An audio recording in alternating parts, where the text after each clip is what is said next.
안녕하십니까? 노벨 경제학상 세션에 오신 여러분께 환영의 말씀을 드립니다.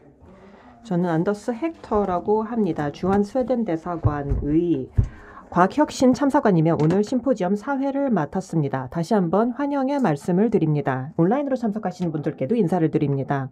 온라인에서는 동시 통역이 제공되고 있기 때문에 영어 혹은 한국어를 선택해서 들으실 수 있고, 그리고 슬라이드 상에 질문을 입력하실 수 있습니다. 현장에 계시는 분들께서도 노벨 메모리얼 프로그램.kr에 들어가셔서 슬라이드 상에 질문을 입력해 주시면 되겠습니다. 현장에서도 동시 통역을 제공하고 있습니다.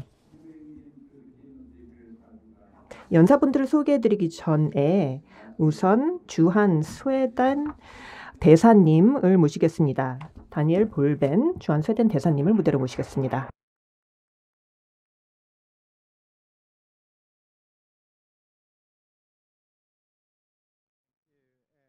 소개 감사합니다.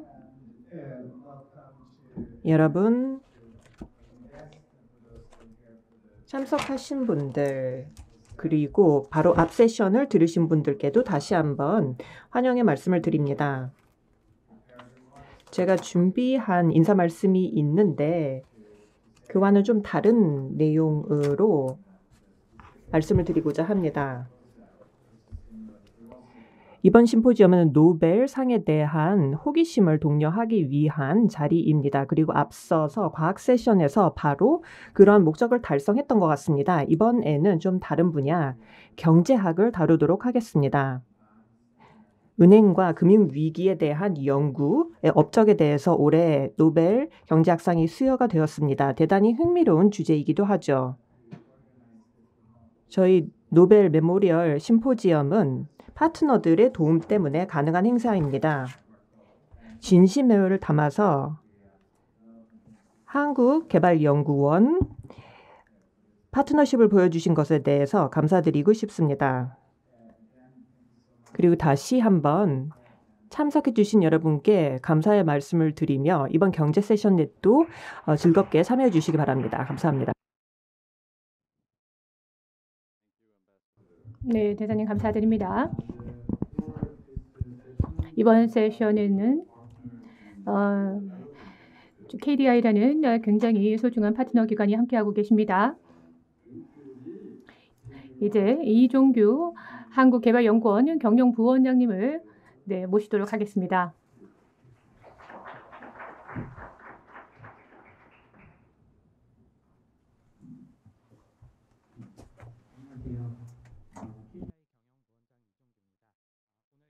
있는 노벨 메모리얼 프로그램을 주한 스웨덴 대사관과 함께 주관하게 되어 매우 기쁘고 영광스럽게 생각합니다. 특별히 오늘 자리를 마련해 주신 스웨덴 정부와 다니엘 볼벤 대사님께도 감사의 인사를 드립니다.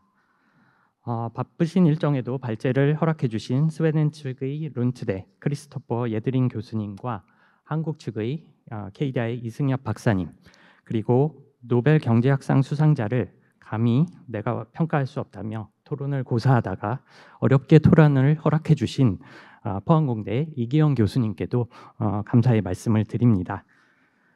최근 뉴스에서는 글로벌 금융위기와 경제위기라는 표현을 쉽게 찾아볼 수 있습니다. 굳이 뉴스를 보지 않더라도 무섭게 뛰는 물가는 바로 우리 생활에서 그대로 체감이 되고, 이에 연동되어 오르는 금리는 미래의 우리 소비와 투자를 제약하고 있습니다. 금융시장의 고통이 전 세계적으로 퍼져가는 두려움도 느껴집니다. 이러한 상황 속에서 올해 노벨위원회는 금융위기의 해법을 제시한 3명의 경제학자를 공동 수상자로 선정하였습니다. 이분들의 연구는 모두 시장의 공포심과 신뢰 붕괴에 따른 뱅크런 가능성에 주의를 기울이는 동시에 이에 대응해서 정부는 어떻게 해야 되느냐에 주목하고 있습니다. 이렇게 올해 노벨 경제학상 연구를 하나로 관통하는 키워드는 한마디로 뱅크런, 은행 위기, 금융 위기라고 생각됩니다. 그리고 노벨위원회는 수상자들의 통찰력이 금융 위기에 대응할 수 있는 역량을 높였다고 평가하면서 노벨 경제학상 선정 배경을 밝히기도 했습니다. 최근 경제 상황에 대한 노벨위원회의 고민을 읽을 수 있는 대목입니다. 이러한 상황 속에서 올해 노벨 경제학상 수상자의 의미를 되새기는 오늘의 이 자리는 매우 중요하며 곧이어 이루어지는 두 분의 발제와 패널 토의는 앞으로 금융시장에 닥칠 수 있는 어려움에 대비하는 데 중요한 시사점을 제공할 수 있으리라 확신합니다. 아무쪼록 오늘 프로그램이 작금의 어려운 경제 상황을 어떻게 해석해야 하고 또 정부는 또 어떻게 대응해야 할지 생각해 볼 수 있는 좋은 기회를 제공하기를 바라겠습니다. 예, 오늘 참석해 주신 모든 분들께 감사를 드립니다. 감사합니다.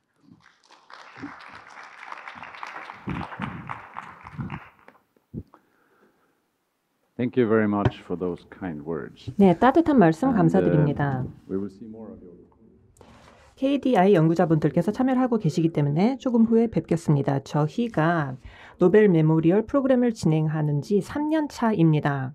지난 이 두 번의 기회에도 스웨덴의 대학들이 파트너로 참여를 해주셨습니다. 현장에 스웨덴 대학 대표분들을 모시게 된 것은 이번이 처음인데요. 이제 대면으로 저희를 만나보게 된 레나 에스킬손 룬드 대학 부총장님을 무대로 모시겠습니다. 소개 감사합니다.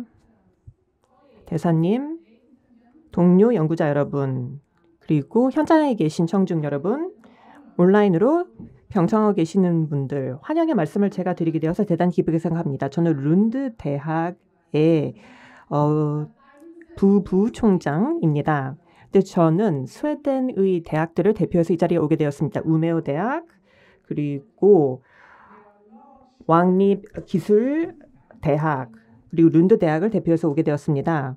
저희 대표단은 한국에 와서 학문의 성취를 기념하고 또 노벨 메모리얼 프로그램에 참여하기 위해서 왔습니다. 앞서 다른 세션에서 이미 이야기가 나왔듯이 과학과 학문은 국경을 넘나들며 협업을 하는 것이 대단히 필요합니다. 한국과 내에서도 그리고 국경을 넘나드는 연구 협력이 대단히 중요합니다. 룬드 대학의 저희 동료 중에 한 분은 창의성과 노벨상 수상자들에 대한 논문을 썼습니다.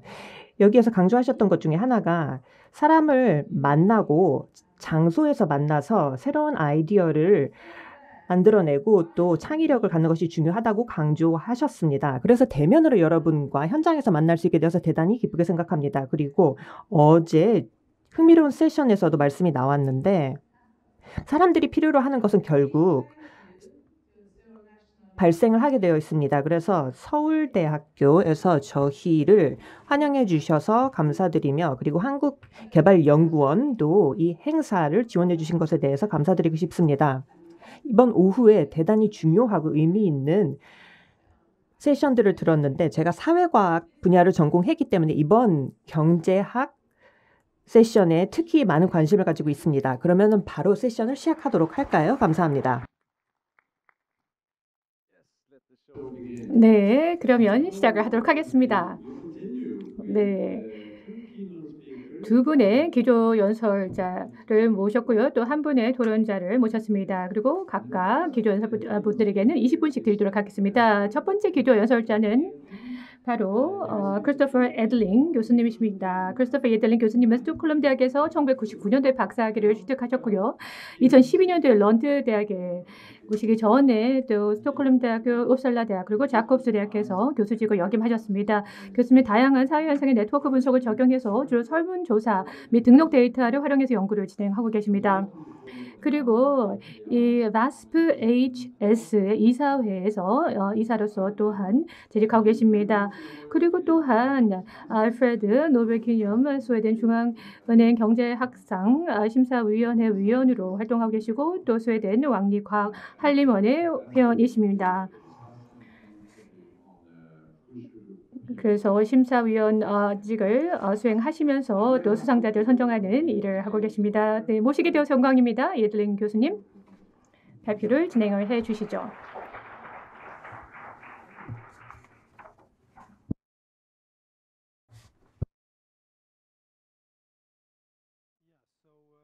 네, 감사합니다. 일단 네, 소개 부분은 이루어졌기 때문에 지나가도록 하겠습니다. 일단 저희 강연은 이 과학적인 그 배경, 이번 올해 상의 과학적인 배경에 대해서 이제 말씀드리겠는데요.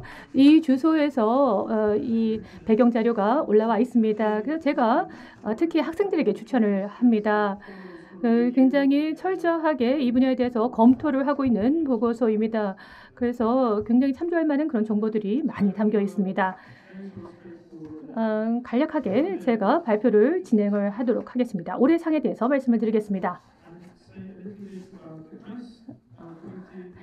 먼저 이 심사위원회에 대해서 소개를 해드리고요. 어떠한 활동들을 저희가 하는지, 그런 다음에 이제 수상자들을 소개해드리고 또 이 분들이 어떠한 공헌을 했는지에 대해서 말씀을 드리겠습니다.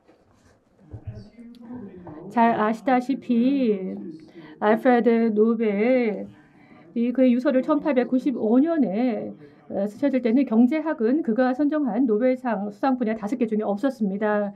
화학, 물리학, 병리학, 문학 그리고 평화에 대해서 였는데요. 그래서 엄밀히 말해서 이 노벨 경제학상이라는 것은 노벨상은 아니고 알프레드 노벨을 기념해서 제정된 상입니다. 경제학상은 1968년도에 제정되었습니다. 스웨덴 중앙은행이 300주년을 기념하기 위해서 제정이 되었고요. 그래서 이 상의 정식 명칭은 알프레드 노벨 기념 스웨덴 중앙은행 경제학상입니다. 이것을 저희가 특별히 염두에 둬야 되는데요. 예. 저희가 이제 뭐 기념상과 이런 또 이 5개 분야의 상과 혼동을 해서는 안 되겠습니다. 그렇지만 모든 실질적인 의미에서 왕립 스웨덴 할림원에서는 이 상도 다른 상들과 마찬가지로 동일하게 취급을 하고 있습니다. 그렇기 때문에 후보 지명이라든가 선정의 절차와 시상의 방식은 모두 매우 유사합니다.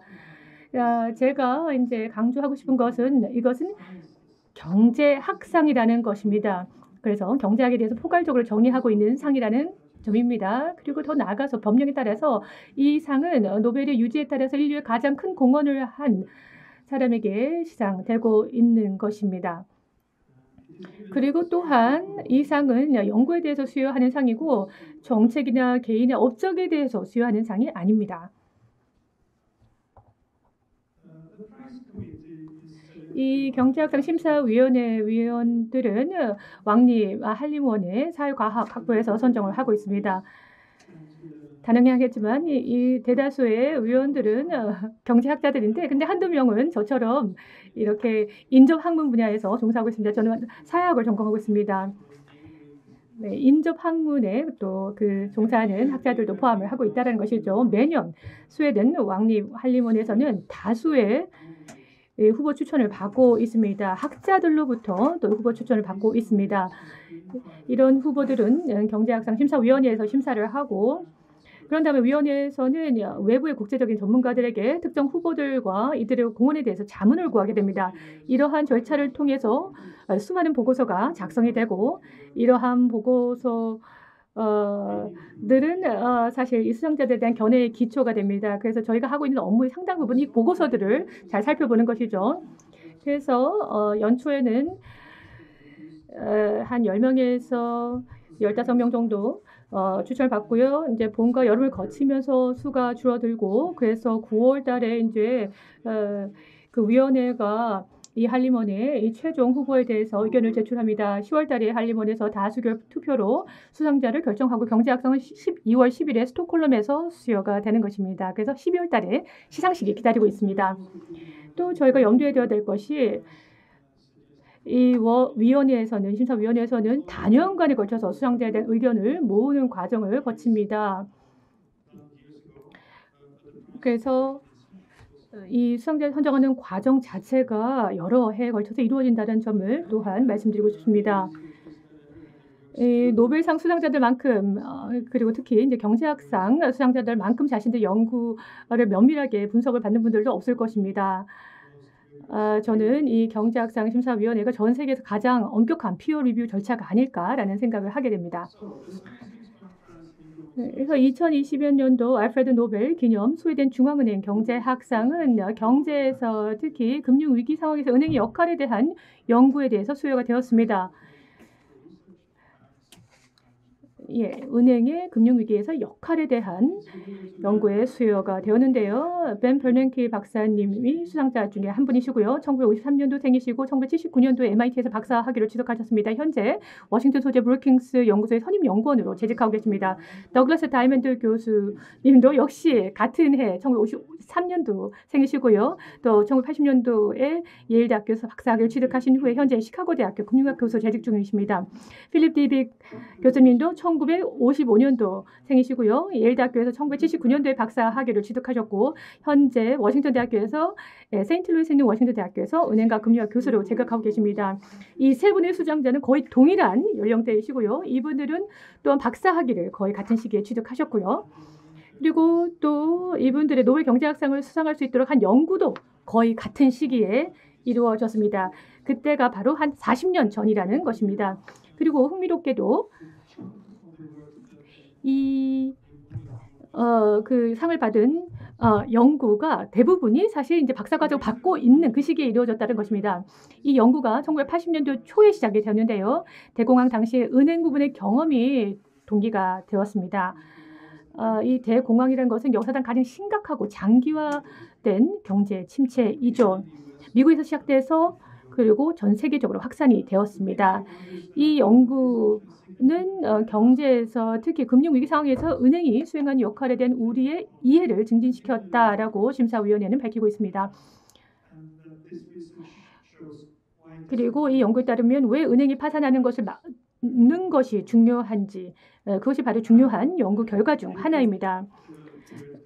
더글라스 다이먼드 교수님과 필립 디빅 교수님께서 은행이 경제 수행한 역할에 대한 이론적인 모형을 수립하고요. 또 베넌키 교수님은 이 실증적 연구를 통해서 대공황 당시 은행이 수행했던 역할에 대해서 또한 그 연구를 해주셨습니다. 올해 상이 좀 흥미로운 이유는요. 저희 모두가 은행과 어떤 방식으로든 관계를 갖고 있기 때문입니다. 저희 정기적인 소득을 은행 계좌에 입금을 시키고 또 은행의 지불 수단을 저희가 사용하고 있죠. 모바일 뱅킹 앱이나 은행 카드를 사용해서 슈퍼마켓에서 장을 보거나 음식점에서 또 외식도 하고 있습니다.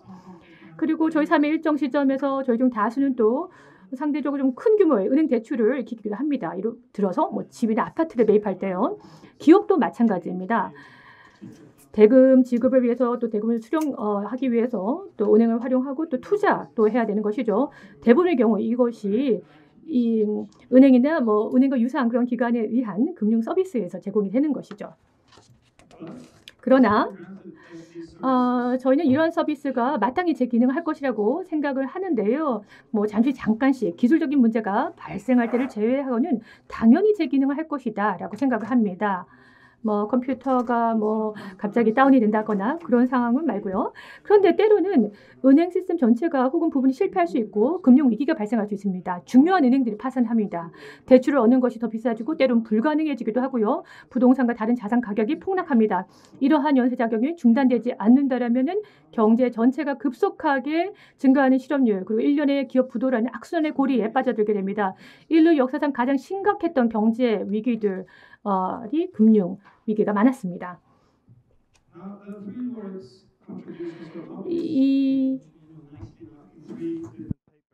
올해 노벨 경제학상 수상자들의 경제학에 대한 기여로 3편의 논문이 인정을 받았습니다. 그리고 상호 보완적인 인사이트와 장기적인 연구 그리고 정책에 영향을 끼친 것을 인정해서 상을 수여한 것입니다.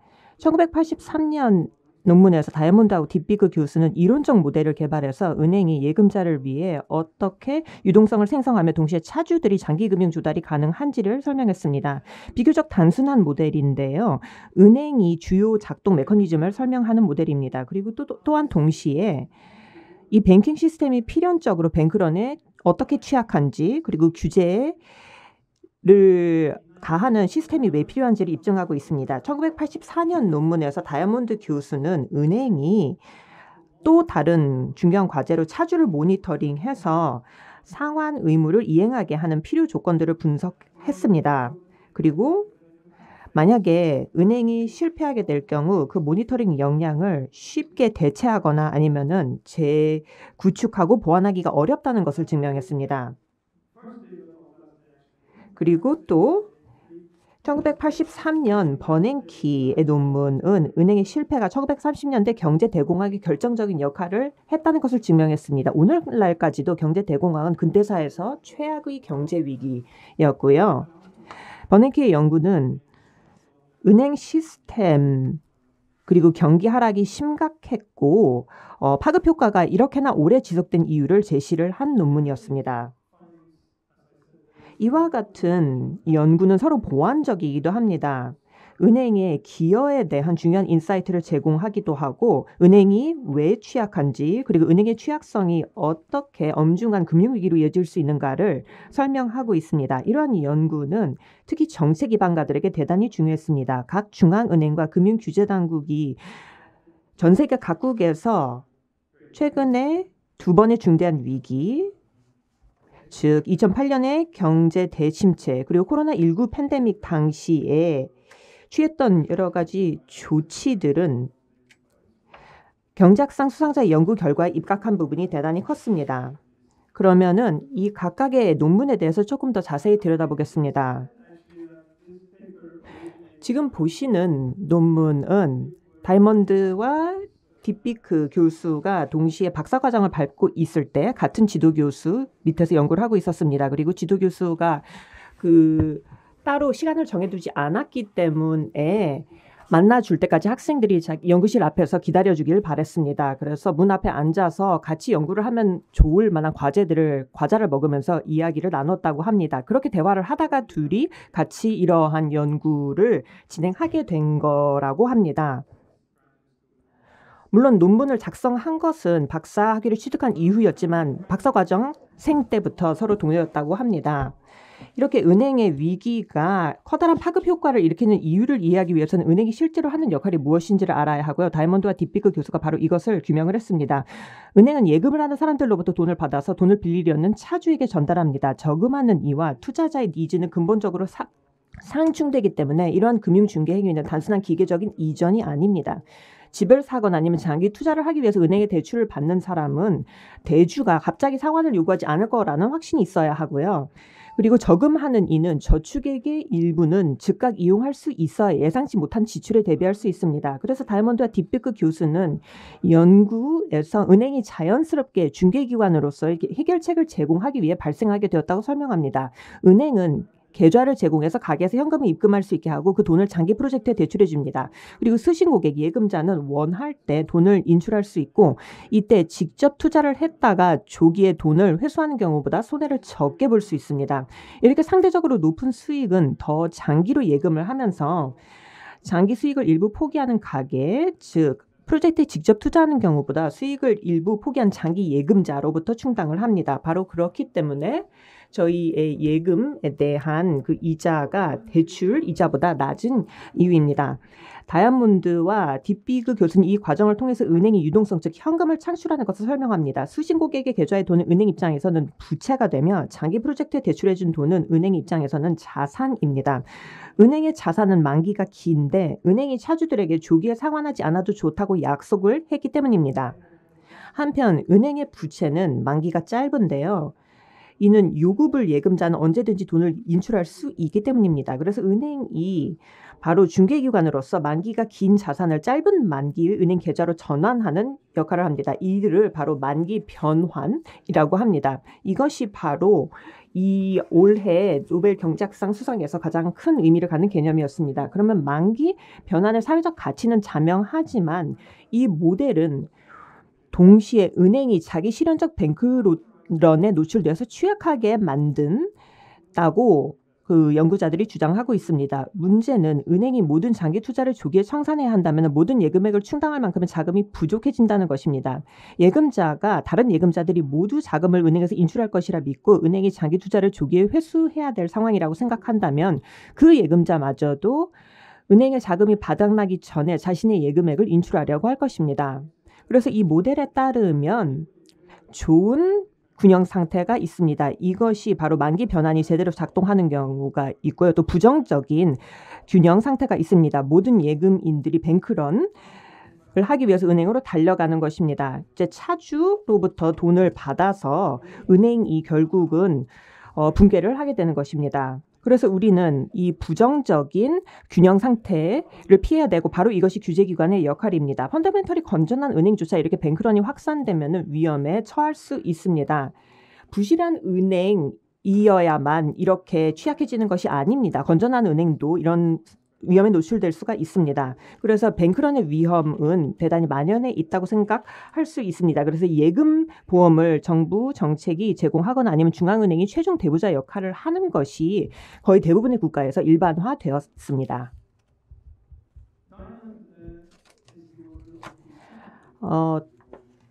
올해 노벨 경제학상 두 번째 수상 논문이 바로 다이아몬드 교수의 논문인데요. 박사 학위 논문의 한 챕터를 발췌한 것입니다. 장기적인 커리어를 고민하고 있을 때 40년간 연구활동을 해왔는데 박사과정생 때 썼던 논문이 이렇게 노벨상을 받았다는 것이 학생들에게 대단히 고무적인 사건이라고 생각합니다. 그리고 또 지금이 내 연구 인생에서 가장 생산적인 업적을 낼 수 있는 시기다라는 생각을 학생들을 하실 법도 합니다. 그래서 현실에서는 대부분의 투자에는 위험이 수반된다는 점을 다이아몬드가 논문에서 강조를 했습니다. 투자 수익은 일반적 불확실성과 차주가 역할을 얼마나 잘 하는가에 따라서 좌우가 되는데요. 차주는 부채 상환을 피하기 위해서 자신이 운이 나빠서 투자가 실패로 돌아갔다고 말할 수 있습니다. 그래서 이를 방지하기 위해서 차주가 파산하려면 큰 비용을 치르게 해야 합니다. 그런데 제 역할을 성실하게 수행하고 돈을 낭비하지 않은 차주라도 파산할 수가 있고 이는 사회에 불필요한 비용을 발생시킵니다. 다이아몬드 교수의 분석에서는 어떤 조건이 있어야 은행이 차주를 모니터링해서 상환 약속을 이행하도록 하는지를 분석합니다.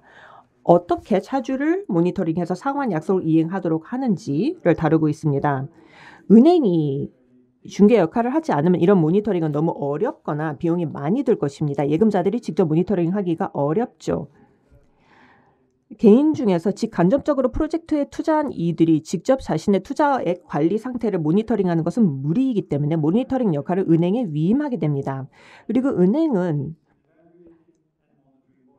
차주를 평가하고 모니터링한 전문성을 활용해서 그 모니터링 비용을 절감해 줄 수 있고 또 많은 예금자의 예금을 풀에 모아서 여러 차주에 다각화해서 대출할 수 있습니다.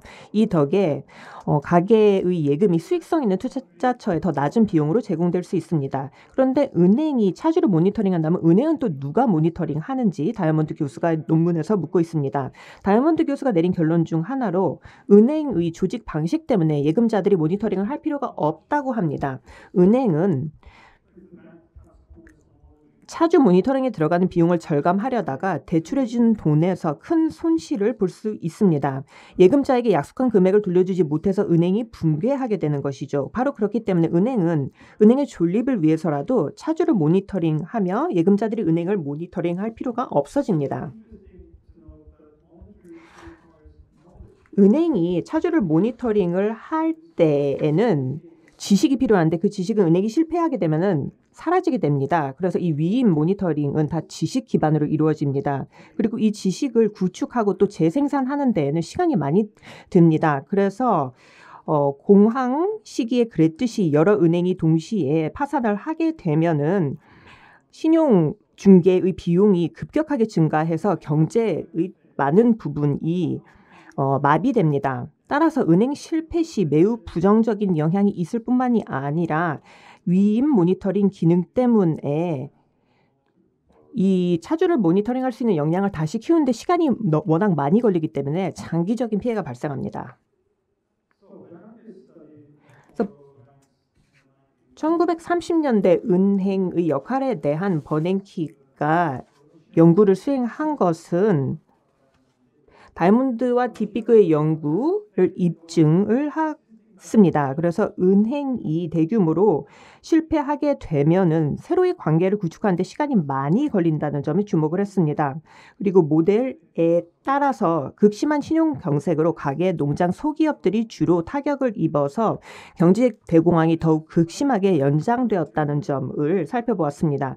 버냉키는 연구를 통해서 경험적 증거를 제공하여 금융중개기관들이 예금을 생산적인 투자처에 투입하는 중요한 서비스를 제공한다는 것을 증명했습니다. 이러한 서비스가 1930년대 초반에 교란되면서 은행권 패닉 사태가 바로 길고 극심한 불황으로 이어졌던 것입니다.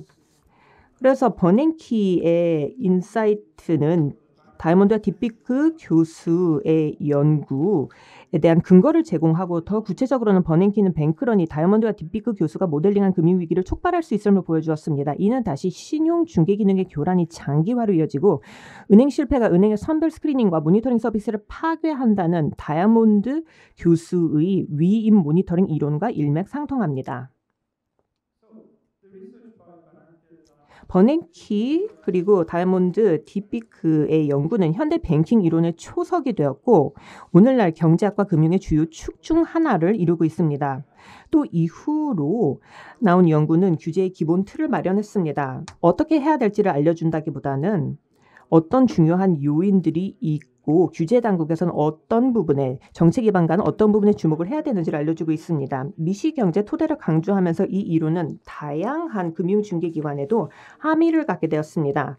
이 부분이 대단히 중요하죠. 그래서 연구자들이 진화하고 달라지는 금융환경의 효과를 분석할 수 있게 되었습니다. 2008년에 금융위기 당시에는 그림자 금융, 그 규제 대상이 아닌 그 그림자 금융기관들이 문제였습니다. 규제는 항상 한 발자국, 두 발자국 정도 뒤쳐져 있죠. 그런데 이러한 기관이 은행이라고 이름 붙여지진 않았지만 그럼에도 불구하고 같은 기능을 수행하기 때문에 금융 시스템 내에서 같은 기능을 수행하기 때문에 이 이론이 마찬가지로 적용됩니다.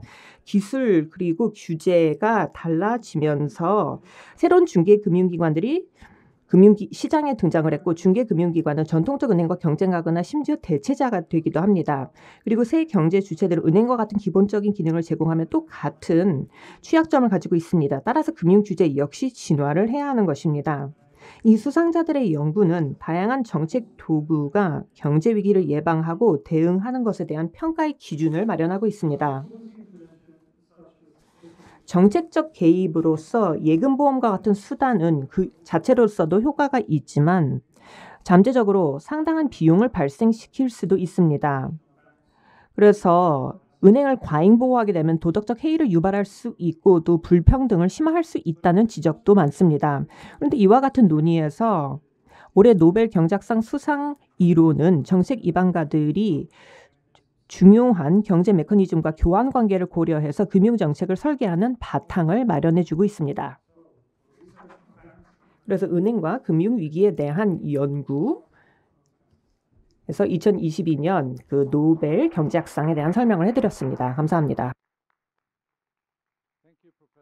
네, 교수님 감사합니다. 대단히 흥미로운 발표를 잘 들었습니다. 이따가 무대로 다시 모시겠습니다. 다음 기조 연설자를 모시겠습니다. 이승협 박사님이십니다. 한국개발연구원 산업시장정책연구부 연구위원님 이승협 연구위원님을 무대로 모시겠습니다. 서서 발표를 하셔도 좋고 앉아서 하셔도 좋겠습니다. 네, 서서 해주시겠다고 하십니다. 그동안 제가 잠시 소개를 해드리겠습니다. 이승협 박사님은 한국개발연구원 KDI 연구위원으로서 주요 연구 분야는 자산가격, 자본시장, 금융권 리스크 관리, 그리고 금융시장과 기업 투자 활동, 그리고 기술 혁신 간의 상호작용 중 특히 실물과 제도적 마찰 등입니다. 최근에는 정책 연구의 일환으로 금융의 디지털 전환을 다루고 계십니다. 이승협 박사님은 경영경제학 박사학위를 하버드 대학에서 2018년에 취득하셨고 학사학위는 프린스턴 대학 수학 전공으로 취득하셨습니다. 2021년에 KDI에 합류하기 전에는 코너스톤 리서치에서 금융경제학자로서 자문 활동을 하셨습니다. 환영의 박수를 부탁드립니다. 안녕하세요. 저 KDI 이승협입니다. 우선 올해 노벨상 수상자의 업적을 기리고 그것이 어떻게 우리가 세상을 바라보는 그 관점을 새롭게 만들었는지에 대해서 이렇게 토론할 수 있도록 기회를 주신 다니엘 볼펜 그 스웨덴 대사님을 비롯하여 관계자 많은 여러분들께 깊은 감사를 드립니다. 모두 다 아시지만 이번 노벨상은 금융기관과 금융기관의 역할, 그리고 그 다음에 금융기관이 제대로 작동하지 않았을 때 벌어지는 금융위기가 어떠한 경제적인 결과를 가져오는가에 대한 것입니다. 그래서 이를 이야기하기 위해서 우선 이제 금융기관의 역할, 즉 이제 금융 중개자로서의 그 금융기관의 역할이 무엇인지에 대해서 한번 생각해 보도록 하겠습니다. 여기서 금융기관이라는 것은 금융시장 전체를 일반적으로 의미를 하는데요. 결국은 이 역할이라는 것은 우리가 자본이 있고, 이 자본이 이제 자본을 가지고 있는 측에서부터 자본을 필요로 하는 측으로 전달되기까지 새롭게 정보를 생산함으로써 그것이 효율적으로 배분되도록 하고, 그리고 그 다음에 그 자본을 가지고 있는 그 경제 주체들 간의 위험이 서로 고루 분산되도록 함으로써 우리가 최적의 어떤 투자 효과를 낼 수 있도록 하는데 그 금융기관의 역할이 있다고 생각을 합니다. 그래서 이제 이 금융의 역사를 우리가 보면 사실은 결국은 이런 목적을 달성하기 위한 다양한 그런 금융 계약의 방법이 어떻게 새롭게 발생이 되고, 그 다음에 이러한 새로운 금융 기법을 잘 수행해내기 위한 금융기관들이 어떤 식으로 조직되고 운영되어야 하는가, 이 두 가지로 집약할 수 있다고 생각을 합니다.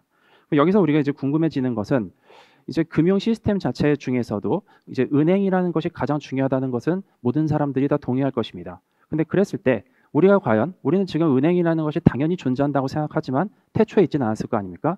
그러면 이런 식으로 경제 시스템이 발전해 오는 데 있어서 어떠한 장점이 있었길래 은행이라는 제도가 발전을 했는지가 이제 첫 번째 궁금함이 있게 되고요. 그리고 우리가 이제 지속적으로 금융 위기를 우리가 보게 되는데, 금융 위기의 핵심에도 당연히 은행이 있습니다.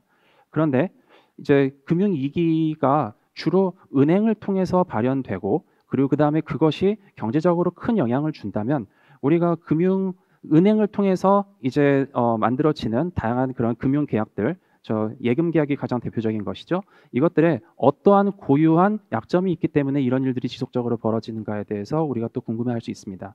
마지막으로 실제로 그래서 이런 은행 시스템이 실패해서 어떤 금융시장의 붕괴로 이어졌을 때 경제적으로 큰 그 부정적인 효과가 있다는 것은 모든 사람들이 경험적으로 알고 있는데, 과연 그것이 어떤 식으로 이루어지는지, 그리고 그것이 이제 은행의 중요성과 어떻게 연관이 되어 있는지, 이 세 가지 질문을 던질 수가 있습니다. 그래서 이제 노벨상을 수상 받으신 분들의 이제 업적을 우리가 보면 크게 두 가지로 대별할 수 있을 것 같습니다. 첫 번째는 이제 우리가 세상에서 벌어지고 있는 다양한 경제 현상들, 저는 이제 노벨 경제학상에 대해서 이야기하고 있으니까요. 다양한 경제 현상들을 이해하는 데 있어서 하나의 어떤 프레임을 제공하는 그 역할을 하는 경우가 있고요. 또 다른 한 경우는 이제 우리가 세상을 이해하는 데 있어서 만들어내는 다양한 어떤 이론적인 또 실증적인 그런 증거를 만들어내는 데 있어서 어떤 방법론적인 공헌을 한 경우가 있다고 생각을 합니다. 이번 노벨상은 전형적인 전자의 경우라고 생각이 드는데요. 이제 다이아몬드, 디빅, 그리고 버냉키 이 세 분의 노벨상 수상자들께서는 일단은 우리가 금융기관의 역할은 무엇이고, 그다음에 금융위기의 본질은 무엇이며, 그리고 금융위기가 실제 실물 경제에 미치는 영향이 무엇인지에 대한 이해를 하는 데 있어서 어떤 그런 고전적인 프레임을 만든 그런 그 공적이 있다, 이렇게 이야기를 하겠습니다. 그래서 세 분의 그 업적을 크게 세 가지로 대별할 때 이제 하나씩 아주 간략하게 요약해서 말씀을 드리도록 하겠습니다. 이제 첫 번째 페이퍼는 이제 다이아몬드와 디빅 교수님이 1983년에 쓰신 페이퍼인데요. 이제 우리가 은행에서 하는 이제 이 그 계약이죠. 은행에서 우리가 예금을 했을 때 그 예금 계약이 어떤 본질을 가지고 있는가. 결국은 이제 이것은 이제 많은 사람들이 우리가 은행에다가 예금을 할 때 우리가 언제 그 단기적인 자금 수요가 존재할지 그것에 대해서 잘 모르는 경향이 있습니다. 그래서 우리가 만약 어떤 사람들은 단기적인 자금 수요가 필요할 수도 있고 어떤 사람들은 장기적인 자금 수요가 있을 수도 있는데, 이 사람들의 위험을 같이 풀링해서 분산시킬 수 있는 그런 메커니즘을 은행이 제공하고 있다. 이것이 이제 다이아몬드 디빅 교수님의 어떤 그 페이퍼의 이제 핵심 내용입니다. 그래서 이러한 어떤 메커니즘을 통해서 이제 우리가 불확실한 어떤 유동성에 대한 필요에도 불구하고 시장 사회적으로 효율적인 이제 투자를 집행할 수가 있는 것이죠. 근데 그렇지만 이제 그들의 모델에 따르면 이제 효율적인 어떤 자본의 투자가 이루어지는 좋은 균형도 있지만 그렇지 않은 균형 상태도 경제에 존재한다는 것을 밝혀냈습니다. 그것이 바로 우리가 익히 알고 있는 뱅크런이죠. 이제 뱅크런 현상은 이제 앞으로 좀 이따가 다시 세 가지 구체적인 사례를 통해서 제가 한번 다뤄보도록 하겠습니다. 이제 뱅크런의 이제 핵심은 사실상 만약 아무도 자금을 인출하지 않는다면 사회적으로 효율적인 배분 상태가 달성됨에도 불구하고 자기 실현적인 예언 때문에 모든 사람들이 상대방이 먼저 돈을 인출해 가서 내가 인출하지 못할 것이라는 그런 불안 때문에 모두가 이제 안 좋은 균형 상태로 이제 들어가서 모두가 다 같이 돈을 인출하게 되고 그러면서 은행이 이제 집행해 놓은 장기 투자가 전부 다 취소되는 그래서 사회적인 비효율성이 달성되는 그런 상태를 의미한다고 할 수 있습니다. 두 번째는 이제 다이아몬드 교수님이 이제 1984년 논문인데요. 이제 은행의 기능이 무엇인가에 대한 것입니다. 은행은 일단은 기본적으로 대리에서 감독하는 기능과 그다음에 그러기 전에 먼저 이제 또 어떤 좋은 프로젝트를 가지고 있는 기업한테 돈을 대출할 것인가에 대해서 스크리닝을 담당하는 역할을 하고 있는데요. 그런데 이제 우리가 이런 생각이 들 수 있습니다. 이제 투자자들이 직접 하기는 어려우니까 결국 이제 은행에게 그 역할을 대리해서 맡기게 되는데 그럼 은행은 그럼 누가 감독할 것인가 이런 문제가 생기죠. 그런데 이제 다이아몬드 교수님이 이제 1984년 논문에서 이제 밝혀낸 바는 이제 이런 어떤 대리인 문제죠. 그러니까 내가 돈을 맡겨서 은행한테 효율적인 투자를 하라고 맡겼지만 은행이 그것을 하지 않을 가능성이 있는데 이러한 대리인 문제가 서로 이제 투자의 결과가 그다지 그렇게 서로 이렇게 연관이 있지 않은 그래서 충분한 그런 분산 효과가 발생할 수 있는 투자에 이제 투자의 많은 기회를 은행이 이제 한꺼번에 사용하게 된다면 그런 경우에 이제 오히려 이제 그다지 큰 그런 어떤 이런 대리인 문제의 어떤 그런 부작용이 발생하지 않는다는 것을 이제 밝혀냈습니다. 따라서 이제 은행은 이제 일종의 투자자들에 대한 일단 투자를 해야 되는 그 대상에 대한 어떤 정보를 생산하는 것을 이제 본업으로 하고 그것이 가장 효율적으로 달성될 수 있는 것이 바로 현재의 어떤 은행 시스템이다라는 것을 밝혀낸 것이죠. 근데 그 이후에도 이제 이 모델은 이제 여러 차례로 이제 이렇게 확대가 되었는데요. 이제 같은 교수님께서 이제 라잔 교수님과 2001년에 쓴 페이퍼를 보면 이제 은행의 어떤 대출 자금을 반드시 꼭 어떤 이런 메커니즘이 아니고 이제 은행이 만약 이런 대리인 문제를 효율적으로 해결하지 못하고 있을 때 그것을 갑자기 이제 인출을 함으로써 이제 투자자들이 이제 은행을 이제 처벌할 수가 있는 것이죠. 그래서 그렇게 규율하는 어떤 그런 수단으로 이제 해석한 경우도 있고요. 그리고 이제 우리가 알다시피 비단 은행을 통한 간접 투자도 있지만 이제 직접 투자라는 것도 있죠. 우리가 직접 그 증시에서 이제 증권을 이제 인수하거나 뭐 그런 경우도 있는데 아니면 이제 바로 이제 직접적으로 이제 채권을 이제 우리가 사거나 그런 경우도 있는데 그래서 이런 것들은 이제 회사의 특성과 그 다음에 회사가 지금 어느 정도의 어떤 레퓨테이션을 가지고 있느냐에 따라 달라지는데 이것이 이제 어떤 식으로 시장이 지금 이런 식으로 조직되어 왔는지 단순히 은행뿐만이 아니고 어떤 그런 직접 금융 시장도 있고 그것이 어떤 식으로 이렇게 조직화되고 어떤 특성의 기업이 어디에 가서 자금을 조달하게 되는지에 대해서 우리가 이제 이해할 수 있는 어떤 그런 프레임을 제공했다고 할 수가 있습니다. 물론 이 모든 것들의 이제 출발점은 다이아몬드 교수님이 1984년에 이제 쓰신 이제 페이퍼에 있기 때문에 이번 노벨상 업적의 이제 가장 큰 중요한 부분의 하나로 이제 거론이 되었다고 생각을 합니다. 그래서 우리가 지금 보면 이제 그런 위험 분산의 어떤 기능과 그리고 그 다음에 정보를 생산하는 기능 이 두 가지가 이제 은행한테 있다고 했는데 만약 그럼 이것이 실패하면 어떻게 되는가에 대한 것인데요. 이제 버냉키 교수님의 1983년 페이퍼는 이제 대공황 때의 어떤 데이터를 이제 분석함으로써 이게 만약 이런 금융 시스템이 실패하는 경우에 이 실물 경제에 매우 심각하고 장기적인 영향을 끼친다는 것을 실증적으로 분석하였다 이렇게 할 수가 있습니다. 이게 전부 다 83년, 4년 이때 논문인데요. 사실 1970년대까지만 하더라도 이제 우리가 이제 세상을 경제학자들 일반적으로 세상을 이해하는 바는 큰 틀에서 실물 경제가 존재하고 금융 경제는 일종의 실물 경제의 사이드 쇼다. 다시 말해서 실물을 이제 반영하는 것에 불과하다라고 생각하는 경향이 지배적이었습니다. 그런데 그것이 아니고 금융이 실물과 이제 서로 이제 영향을 주고 받으면서 어떠한 파국적인 결과가 있을 수 있는지 그것에 대해서 이제 많은 그 연구가 이제 80년대부터 진행되기 시작했는데요. 그 시작점에 이 세 그 교수님들의 연구가 또 있지 않았나라고 생각이 듭니다. 그럼 우리가 지금 뱅크런에 대해서 아까 처음에 말씀을 드렸는데요. 과연 우리가 과거에도 보듯이 이제 그런 이런 뱅크런 단지 이제 남들이 먼저 인출하니까 불안해서 나도 가가지고 인출하는 그런 뱅크런이라는 게 과연 요즘에도 존재하는가? 나중에 이제 봐야겠지만 실제로 존재합니다. 근데 그렇지만 이제 조금 다른 방식으로 진행된다는 것을 알 수가 있습니다. 이제 다이아몬드 디빅 모델에서는 이제 철저한 어떤 일종의 서로의 일종의 협의 과정 중에 실패라고 볼 수가 있는 것이죠. 나도 안 하니까 너도 안 한다면 사회적으로 좋은 결과가 있지만 내가 하기 때문에 너도 해야겠다 해가지고 모두 다 은행으로 달려가면 이제 사회적으로 어떤 그런 협의가 실패하게 되는 것이고 그럴 때 일어나는 어떤 뱅크런 현상에 대해서 이제 얘기를 한 겁니다. 만약 그렇다면 이제 뱅크런이라는 현상은 순전히 유동성 위기입니다. 그렇죠? 그런데 요즘 세상을 보면 사실 세상이 반드시 그런 식으로 일어나는 것 같지는 않거든요. 그래서 이제 뱅크런 같은 경우는 이제 더 이상 이제 오히려 이제 그냥 투자자들이 혹은 이제 은행에 예금한 사람들이 그냥 달려가가지고 돈을 인출하려고 하는 그런 것보다는 그런 것 때문에 은행에 대한 뱅크런이 일어난다기보다는 다른 어떤 유동성 위기나 아니면 은행의 부실 위기 이런 것들이 이들을 이제 뱅크런 현상으로 인도하고 있다고 생각을 할 수가 있습니다. 그래서 이 갭을 우리가 좀 이렇게 채워보기 위해서 이제 그 후속 연구들을 했는데 이렇게 봤을 때 보면 이제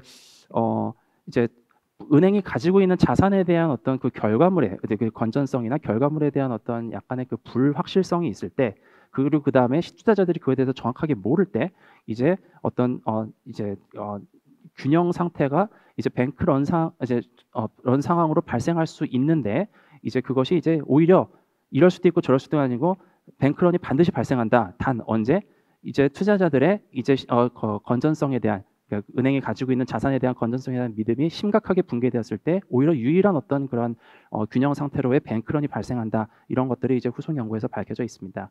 다시 말하면 무슨 얘기냐면 이 은행의 건전성, 은행이 가지고 있는 자산의 건전성에 대한 이 시장의 의구심이 어느 정도 증폭되다가 그 어떤 포인트를 딱 지나게 되면 갑자기 어마어마한 속도의 뱅크런이 발생할 수 있는 가능성이 있다라는 것이죠. 이런 관점에서 앞으로 이제 세 가지 제가 짤막하게 말씀드릴 어떤 그 현상들에 대해서 설명을 해보도록 하겠습니다. 첫 번째로는 이제 우리나라의 그 많은 분들이 알고 계시겠지만 이제 2010년에 있었던 이제 2011년이죠. 있었던 그 상호저축은행 그 위기인데요. 이제 상호저축은행이라는 것 자체가 이제 기본적으로 이제 2000년대 이후에 이제 급속하게 성장한 그런 이제 서민 금융 이제 시스템입니다. 그런데 이제 이들이 이제 은행이 이제 자유화되면서 IMF 이후에 이제 그거를 이제 이제 이들도 이제 올바른 이제 살 수 있는 어떤 그런 비즈니스 모델을 제공해 줘야 되다 보니까 그러다 보니까 이제 많이 이제 규제를 이제 풀어준 측면이 있었습니다. 그래가지고 이제 특별히 이제 프로젝트 파이낸싱이라고 그러죠. 이제 PF 랜딩을 통해서 이제 부동산 시장에 많이 투자를 하게 되었는데 문제는 이제 금융위기가 터지고 2008년에 그것이 많이 부실화되었다는 것이죠. 그래서 보면 이제 2011년 초에 보면 7조 원의 어떤 그 PF 대출 중에 무려 3.4조 원이 부실화되어 있었다라는 이제 충격적인 결과가 있었습니다. 근데 그럼에도 불구하고 더 큰 문제는 이런 상호신용금고는 갑자기 이제 규제가 완화되다 보니까 그것에 걸맞는 컴플라이언스 시스템을 구축하고 있지 못했습니다. 그래가지고 오히려 이제 분식회계를 통해 가지고 이제 이런 그들이 이제 부실 자산을 전부 다 숨겼던 것이죠. 근데 그러다 이제 2011년 1월에 이제 결국은 이제 부실 자산 문제가 너무 심각하다라고 생각을 하니까 이제 우리나라 금융위원회에서 이제 하나의 그 저축은행을 이제 영업 정지를 시켰습니다. 그러니까 이제 사람들이 갑자기 불안해지기 시작하는 거죠. 그러다가 이제 두 개의 부실은행이 추가적으로 2011년 2월에 이제 영업 정지를 당했는데 이제 그러다 보니까 이제 갑자기 사람들이 이것이 단일 어떤 그 저축은행의 문제가 아니고 저축은행 전반적인 구조적인 문제구나라는 것을 이제 투자자들이 인식을 하게 되었고 거기서 이제 은행에다가 이제 예금을 했던 수많은 사람들이 다 같이 가가지고 이제 돈을 인출하기 시작한 것이죠. 그래서 이제 재밌는 것들이 이제 많이 생기게 되는데 이제 더 문제는 이렇게 부실화된 자산을 많이 가지고 있는 곳에 대해서 뱅크런이 일어나는 것까지는 좋은데 부실화된 자산이 없는 사실은 상대적으로 건전한 저축은행까지 이제 전부 다 뱅크런을 겪게 되었다는 것입니다. 왜냐하면 그 저축은행이 가지고 있는 자산에 대한 어떤 그 시장의 의심 자체가 이미 형성이 되어 버렸던 것이죠. 그래서 이제 많은 분들께서 기억하시겠지만 이제 앞에 위에 두 개는 이제 실제로 우리나라에서 겪었던 이제 뱅크런 사태의 문제고요. 그 다음에 아까 전에 제가 부실하지 않았음에도 불구하고 그 다음에 이제 부실화를 우려해가지고 이제 금융 시장에서 이제 자금을 인출하려고 하는 그 수많은 그 뱅크런 참가자들이 있지 않습니까? 그래서 이분들을 막기 위해서 당시에 이제 상대적으로 부실이 덜한 그런 저축은행들이 우리는 안전하다. 그리고 비슷한 이름을 가진 저축은행이 만약 이제 영업정지를 당했으면 우리는 너네들과 이름이 다르다. 이러면서 이제 홍보하고 있는 이런 모습을 볼 수가 있습니다.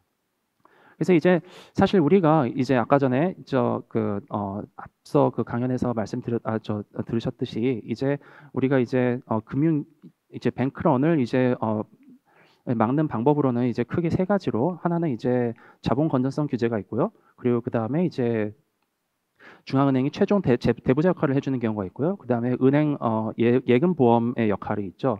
근데 당시에 이제 상호저축 은행들은 이제 일반 은행들에 비해서 그런 건전성 규제가 훨씬 약했고요. 그리고 당시에는 이제 중앙은행인 한국은행으로부터의 이제 그 유동성 공급 채널이 막혀 있었습니다. 그럼 마지막으로 이제 예금 보험인데 예금 보험 제도는 저축은행에도 존재를 하긴 했는데 사람들이 이제 우리나라에서 처음 겪는 일이고 또 그다음 기본적으로 이 기관들에 대한 어떤 신뢰성 자체가 이제 많이 의구심이 있다 보니까 이런 금융 예금 보험 제도가 있음에도 불구하고 사람들이 이제 뱅크런을 하기 시작한 것이죠. 그래서 이런 만약 뱅크런이 벌어졌을 때 그럼 우리가 어떻게 해야 되느냐 이런 건데 이제 당시에 이제 금융위원회의 이제 반응은 그냥 이제 전부 다 이제 인출 금지를 시켜버린 거예요. 영업 정지를 시켜버린 거죠. 그러니까 이렇게 돼버리면 앞으로 너희가 와서 뱅크런을 벌어버리면 바로 영업 정지를 시켜버릴 테니까 뱅크런을 하지 마라는 시그널을 이제 시장에 주는 것이죠. 근데 이제 상당히 과격한 방식이죠. 그러면 실제로 당시 돈을 필요했던 정말로 필요한 사람도 돈을 인출할 수 없는 것이죠. 뭐 어떤 방법이 있을까 생각을 해볼 수가 있는데 만약 이것이 순전한 유동성 위기여가지고 이제 서로 간의 어떤 외부 효과에서 발생한 것이었다. 그렇다면 그러면 이제 정부가 유동성을 공급하는 것이 맞았겠죠. 근데 그것이 아니었죠. 이건 실제로 부실화된 은행들이었으니까요. 그럼 그 다음에 이제 다른 은행들이 나는 별로 부실화된 문제가 없음에도 불구하고 부실화된 은행 때문에 피해를 보는 이런 경우는 어떻게 되냐? 오히려 적극적으로 자신들이 건전한 은행임을 시장에 많이 알려야 되는 것이죠. 그래가지고 더 많은 법에 의해서 규정된 것보다 더 많은 정보를 적극적으로 이제 전파하고 그래서 시장의 어떤 신뢰를 이제 유지하려고 하는 그런 모습을 볼 수 있었습니다. 두 번째로는 이제 우리나라 금융위기인데요. 1997년의 일이죠. 이제 뭐 이거의 백그라운드에 대해서는 너무 많은 사람들께서 이미 말씀을 해주셨지만 이제 당시에 이제 이러한 결과에 의해서 이제 우리나라 그 은행 시스템이 가지고 있었던 궁극적인 문제가 무엇인가 그렇게 보면 많은 은행들이 외국으로부터 오는 단기성 차입에 의존을 하고 있었다. 심지어 많은 은행들은 단기성 자금을 외국에서 선진국으로부터 차입을 한 다음에 그것을 장기 차관의 형식으로 동남아시아에 있는 신흥 국가한테 빌려주기까지 했었다. 이런 문제죠. 당시에 이런 만기전환 그 기능의 어떤 위험성에 대해서 시장에 전반적으로 어떤 그 이해가 매우 부족했다 할 수가 있겠습니다. 그리고 그 다음에 당시에 이제 외환 시장이 급격히 자유화되면서 많은 돈이 이제 외국으로부터 들어왔기 때문에 전반적으로 유동성이 매우 풍부했습니다. 그러다 보니까 은행들이 아무래도 이제 아까 다이아몬드 교수님의 페이퍼에서 보듯이 은행이 이제 어떤 그런 대리인으로서의 어떤 그런 관리 감독 기능을 해야 됨에도 불구하고 그것이 총체적으로 부실했다고 할 수가 있습니다. 그래서 아래 이제 도표를 보면 사실 우리나라의 총 그 대외 이제 부채 중에 이제 단기 부채는 장기 부채에 비해서 그렇게 많지가 않았습니다. 근데 그렇지만 이제 은행 섹터만 우리가 이제 따로 떨어뜨려서 보면 대부분의 단기 그 외채가 장기 외채보다 훨씬 많았고 그리고 그 뱅킹 섹터가 가지고 있었던 장기 외채가 우리나라 총 대외 단기 외채의 대부분을 차지하고 있었다 이렇게 볼 수 있습니다. 근데 문제는 이 상황에서 이제 시장이 우리나라 경제에 대해서 혹은 우리나라 이제 은행들이 과연 갑자기 이제 차환을 이제 요구했을 때 과연 그것을 지불할 수 있는 능력이 있는가에 대해서 의구심이 생겼을 때 어떠한 방법이 있느냐는 겁니다. 이게 이제 국제 금융 시장이다 보니까 여기에는 예금 보험도 없고요. 그리고 그 다음에 지불 중지도 할 수가 없고요. 그러면 이제 모라토리엄으로 가는 것이죠. 그리고 그 다음에 이제 마지막으로 최종 대부자 역할을 하는 존재도 존재하지 않습니다. 물론 IMF가 부분적으로 최종 대부자 역할을 하기 위해서 우리나라에 들어왔습니다만은 이들 같은 경우는 중앙은행과 달리 무제한으로 유동성을 공급할 수 있는 것이 아니죠. 그렇기 때문에 오히려 이제 적은 양의 어떤 유동성을 공급했을 때 이것을 바로 이제 가져가려고 하는 이제 그 외국인 자본들이 오히려 그것을 더 빨리 그걸 인출해 가지고 가는 부작용만 나왔던 것입니다. 그리고 그다음에 두 번째로는 외국 자본을 이제 우리나라에 이제 유지시켜 두기 위해서 그럼 어떤 방법이 있느냐? 그러면 수익성을 좋게 해줘서 시장이 신뢰를 회복해야 된다. 그럼 그것은 뭐냐? 매우 고이율의 어떤 이자를 줘야 된다. 이거는 결국은 우리가 일반 민간 시장에서도 뱅크런이 발생했을 때 그런 은행이 우리는 고이율의 이자를 제공할 테니 뱅크런을 하지 마세요라고 이제 은행의 예금을 이제 하는 그 예금주들을 우리가 과연 설득할 수 있겠느냐의 문제인데 사실 그렇지 않죠. 왜냐하면 이것은 내가 만약 먼저 인출하지 않으면 누군가가 먼저 인출을 해서 은행이 망해버리는 상태 때문에 내가 인출을 못한다는 문제이기 때문에 이것은 은행이 지금보다 더 많은 고이율의 이자를 지급할 테니 그렇게 머물러 달라는 것이 전혀 이제 먹히지가 않는 겁니다.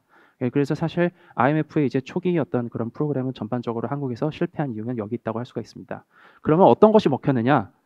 이제 단기 외채의 이제 채무 이제 상환 프로그램 그 계획을 이제 재조정하는 것에서 이루어졌는데요. 그건 일종의 이제 지불 유예 조치와 크게 다르지가 않습니다. 그런데 이것이 성공을 했죠.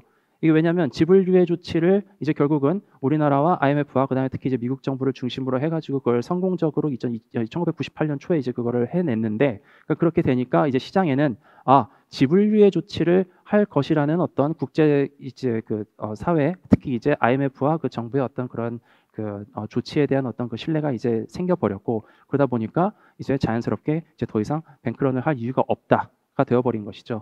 아까 전에 그 다이아몬드 DB 그 모델에 따르면 이제 만약 상환 유예 조치 같은 경우는 우리가 이미 어느 정도 사람이 단기 유동성에 대한 필요를 하고 있고 어느 정도 그 사람들은 이제 단기 유동성에 대한 필요가 없는지를 사전에 미리 알고 있을 때만 작동한다고 되어 있습니다. 근데 이랬을 때 보면 이제 일반적인 뱅크런에서는 도대체 그 많은 투자자 중에 몇 %가 과연 상환을 정말 지금 필요한 것이고 몇 %는 필요하지 않지만 남들 때문에 온 것인지를 알 수가 없죠. 근데 이 경우에는 이제 우리나라 외채 같은 경우는 주로 이제 기관 투자자 위주고 그리고 그들에 대한 어떤 그런 조정이 가능할 정도의 어떤 그런 큰 규모의 이제 소규모 기관들이 이제 주로 이제 우리나라에 대한 어떤 그 대출 역할을 했기 때문에 이들 사이에 조정이 원만하게 이루어졌다라고 할 수가 있습니다. 그래서 이제 우리가 이제 금융위기를 이제 보면 이제 우리나라가 원래 펀더멘탈이 약했기 때문에 갑자기 우리나라에 들어와 있던 외국 자금이 이탈한 거다라는 그런 뷰가 있고요. 반대로 이거는 실물에는 그 펀더멘탈에는 아무 문제가 없는데 단순히 어떤 뱅크런을 당한 거다 이런 견해가 있습니다. 아마 두 가지가 다 맞을 겁니다. 이제 적어도 이 어떤 그런 패닉이 처음 시작할 때는 우리나라 어떤 그에 대한 기초 체력에 대한 어떤 의구심이 분명히 존재했던 것이죠. 근데 그렇지만 적어도 그것을 이유로 실제로 이제 뱅크런이 시작되었을 때 이후에 이제 외환위기의 그 진행 과정은 전반적인 우리가 일반적으로 생각하는 뱅크런 어떤 진행 과정과 정확하게 일치했다라고 할 수가 있습니다. 그래서 이런 경우에 우리가 평상시에 좋은 균형 상태를 만들기 위해서 쓰는 어떤 다양한 어떤 건전성 조치는 오히려 당장 이미 지금 나쁜 균형 상태로 와버린 상태에서 이거를 회복하는 데는 더 안 좋은 효과를 줄 수도 있다. 이것이 어떻게 보면 IMF 사태의 어떤 교훈이었다고 할 수가 있습니다. 그래서 이제 처음에 이제 우리가 IMF 상태로 들어와서 이제 나쁜 균형 상태에 왔기 때문에 이제 나쁜 균형 상태에서 시장의 신뢰를 회복하기 위해서 일단은 이제 부실 금융기관 같은 경우는 정리하고 그랬는데 이것이 사실 이미 지금 좋은 균형 상태에 있었다면 시장에 더 큰 그 신뢰를 줘서 좋은 균형 상태에서 머무르도록 하는 데는 도움이 될 수 있겠지만 이미 나쁜 균형 상태에 있는데 이것을 해버리면 은행이 총체적으로 부실화되면서 그것이 이제 그 경제에 훨씬 더 그 큰 악영향을 줄 수가 있는 것이죠. 제가 이제 은행의 총체적인 부실이라는 것은 은행 기능의 약화를 이야기를 합니다. 특히 이제 개발도상국 당시 이제 대한민국을 포함한 여러 그 개발도상국 같은 경우는 이제 자본 시장의 역할이 대단히 아직 발달되지 않기 때문에 은행 시스템에 의존하는 경우가 많은데 이제 은행 시스템이 이제 그렇게 붕괴하게 보면 이제 큰 어떤 그런 안 좋은 결과를 갖게 되는 것이죠. 마지막으로 이제 글로벌 금융위기에 대해서 간단하게 얘기를 해보겠습니다. 이게 우리가 은행이 망가지는 것이 다른 금융 시스템이 망가지는 것보다 특별히 중요하다는 이번 그 노벨상 그 수상자들의 그 연구를 뒷받침하는 가장 큰 어떤 직접적인 어떤 그 증거가 아닐까 생각을 합니다. 왜냐하면 모두가 이제 지난 금융위기는 이제 서프라임 론의 이제 그 모기지의 어떤 부실화에서 이루어졌다는 걸 알고 있는데 당시에 보면 최초의 어떤 그 서프라임 시장에서의 손실은 한 2,500억 불 정도로 예상이 되었거든요. 물론 나중에는 그것이 이제 1조 달러 정도까지로 이제 올라가긴 했습니다만은 사실 이 규모가 대단히 커 보이지만 그렇게 크지 않습니다. 이제 인터넷 버블이라고 2000년대 초반에 이제 있었잖아요. 그 IT 버블 때 이제 주식 시장에서 이제 버블이 꺼지면서 이제 사라진 돈이 얼마나 있는가 보면 이제 기술 기업들, IT 기업들만 해도 벌써 5조 원이 넘습니다. 근데 그렇지만 이제 IT 버블의 붕괴는 사실 약간의 그 불경기 정도를 겪고 바로 회복이 되었는데요. 그런데 이제 글로벌 금융위기 같은 경우는 전 세계적으로 대단히 심각한 영향을 끼쳤죠. 그럼 그 이유가 무엇이냐는 겁니다. 그럼 이제 인터넷 버블 같은 경우는 이제 물론 이제 그 하우스홀드들 그러니까 이제 그 가계의 이제 그 부의 정도의 영향을 안 좋게 미치기는 했지만 그것 때문에 은행의 자금 중개 기능이 손상된 것은 거의 없었다. 이렇게 볼 수가 있습니다. 그리고 대부분의 가계는 부채를 일으킬 때 그것이 뭐 주식을 담보로 하는 것이 아니죠. 주로 이제 그 부동산을 가지고 하는데 부동산 시장은 그렇게 크게 붕괴된 것이 없었거든요. 그러니까 그러다 보니까 은행의 자금 이제 중개 기능은 거의 망가지지 않았기 때문에 이제 자본시장에서의 훨씬 더 큰 충격에도 불구하고 당시에는 그렇게 큰 금융위기 그리고 그 다음에 이제 그 불황으로 이루어지지 않는 반면 이제 글로벌 이제 금융위기 2008년에 같은 경우는 훨씬 더 큰 어떤 그 결과가 된 이유는 은행 시스템이 바로 영향을 받았기 때문이다. 이렇게 이야기를 할 수가 있습니다. 그러면 금융 시스템이 왜 그 붕괴가 되었을 때 특히 은행이 왜 가장 크게 영향을 받았는가 하면 이제 글로벌 금융위기 이전까지 계속 지속적으로 이제 커져온 이제 그 섀도우 뱅킹 혹은 그림자 금융이라는 것에 대해서 알아야 됩니다. 이제 위의 그림을 보시면 과거에는 이제 가게가 은행에 돈을 맡기면 은행이 그것을 투자를 하는 것이죠. 그리고 그다음에 은행은 이제 관리 감독 기능을 하고 그런 것이죠. 그 다음에 이제 은행을 통해서 이제 가게는 이제 그런 위험을 분산하는 기능을 함으로써 이제 최적화된 어떤 그런 그 자원의 그 이동이 가능했던 반면 그림자 금융이라는 것은 점점 더 많은 가게들이 은행에다가 직접 예금의 형태로 맡기는 것이 아니고 무슨 MMF나 머니마켓 펀드라 그러죠. 이제 그런 어떤 단기성 어떤 그런 투자처를 찾음으로써 이들한테 돈을 맡기고 그러면 이들은 또 단기 자금을 다시 은행한테 빌려주고 그래서 은행의 어떤 그 차입 구조가 이제 대부분이 이제 대출에 의존하게 그러니까 예금에 의존하는 것이 아니고 예금 이외에도 이런 식으로 제3자를 통해서 경유해서 들어오는 단기 차입 자금의 상당 부분 의존하게 되는 경우 이것을 우리가 이제 그림자 금융이라고 이야기를 합니다. 근데 문제는 뭐냐면 은행과 이제 가게 사이에는 예금 보험이라는 제도가 존재해서 뱅크런을 막아주잖아요. 그런데 가게와 이제 이런 단기 금융 상품을 취급하는 금융기관 그리고 금융기관과 은행 사이 이 두 사이에는 전혀 예금 보험이라는 제도와 비슷한 어떤 그런 제도가 전혀 존재하지 않았다. 그것이 이제 문제라고 할 수가 있습니다. 왜 그러면 그런 단기 이런 금융 상품을 통한 어떤 이런 섀도우 뱅킹이 커졌느냐라고 보면 기본적으로 가게는 더 높은 수익을 추구했던 것이고요.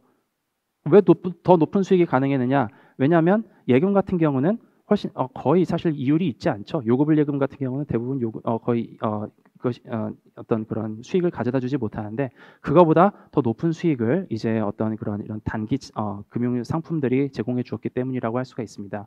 그리고 이제 국가적으로 이제 또 국제적으로 이제 어떤 부분은 좀 더 많이, 그러니까 아시아 같은 곳은 더 많이 생산한 다음에 더 많이 축적하려는 경향이 있고, 미국이나 이런 곳은 좀 더 많이 소비를 하려고 하는 경향이 있는데, 이 과거 같은 경우는 한국의 그 투자자가 미국의 은행에 그것을 예금을 할 수가 없는 것이죠. 근데 그렇지만 이제는 단기 금융 상품을 통해서 한국의 그 예금주가 아니 투자자가 그걸 맡기면 그 단기 금융 상품을 취급하는 기관이 미국의 은행한테 어떤 증권을 발행해 가지고 그 자금을 이제 공급을 함으로써 이런 식으로 이제 국제적인 어떤 그런 예금을 수취할 수 있는, 혹은 은행이 어떤 자금을 수취할 수 있는 그 구조가 더 이제 확대되었다, 이렇게 얘기할 수가 있습니다.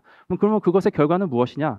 다이아몬드 교수님 말씀하신 거는 은행에 어떤 위임된 관리 감독 기능이 대단히 중요하다는 건데, 문제는 이제 더 이상 은행이 그것을 수행할 수가 없는 것이죠. 그러다 보니까 전체적으로 은행이 가지고 있는 자산이 부실화되었다는 문제가 있었고요. 그리고 그다음에 두 번째로는 이제 뱅크런이 이제 발생을 하지 않도록 다양한 지금까지 그런 제도와 기구들이 발전해 왔음에도 불구하고 이런 그림자 금융에는 이것을 기능할 수 있다 하는 어떤 것도 존재하지 않았다. 이 두 가지가 크게 문제가 된다고 할 수가 있겠습니다. 그래서 보면 이제 금융 시장에서 이제 모기지 특히 이제 서브프라임 모기지죠. 이제 모기지 상품의 어떤 부실화가 우려가 된 게 처음이 2007년 7월인데, 이때 이제 왼쪽 그림을 보면 급속하게 이제 그들을 담보로 해서 발행된 증권의 가격이 추락하는 것을 볼 수가 있습니다. 그러다 보니까 이 가격들이 추락하니까 이것을 담보로 해서 증권을 발행을 해서 단기 자금을 단기로 발행을 해서 그것을 가지고서는 자금을 충당을 해왔었는데, 금융기관들이 이 자금들이 갑자기 다 사라지기 시작합니다. 기본적으로 이 모기지를 담보로 한 어떤 그런 그 상품들의 어떤 그 금융 상품에 대한 시장의 신뢰가 상실된 것이죠. 그러니까 단기 자금이 갑자기 롤오버가 되지 않기 시작하는 겁니다. 갑자기 이게 전부 다 이렇게 쑥 사라져 버리면서 결국은 이들한테 담보를 제공해줬던 혹은 보증을 제공해줬던 대부분의 은행들이 자기 이제 대차대조표상으로 그것들을 다 인수해 버렸습니다. 그러다 보니까 은행들도 이제 단기 자금이 필요한 것이죠. 그럼 단기 자금이 필요하니까 시장에 가가지고 그것을 또 그 단기 자금을 끌어오려고 하는데 그것이 말처럼 되지가 않는 것이죠. 처음에는 이것이 구조적인 어떤 문제라고 생각은 하지 않았습니다. 서프라임 모기지 시장에서의 어떤 손실은 그렇게 크지 않고, 이것은 은행들의 어떤 그 유동성 위기 정도로 발전할 수 있는 거기 때문에 이것은 이제 중앙은행이 이제 최종 대부자 역할을 해줌으로써 충분하다라고 생각을 했습니다. 그런데 2008년 9월에 이제 레만 브라더스가 이제 부도가 나기 시작하면서 이때부터는 은행들이 단순히 유동성 위기만을 겪는 게 아니고 실제로 이제 부실화되었다라는 어떤 그런 시장의 이제 믿음이 급속하게 퍼지기 시작합니다. 그러면서 단기 금융 시장에서 가장 중요하게 우리가 만들어지는 어떤 그 상품이 CP라는 건데요. 이게 커머셜 페이퍼라고 CP라는 건데, 이건 대단히 단기 자금입니다.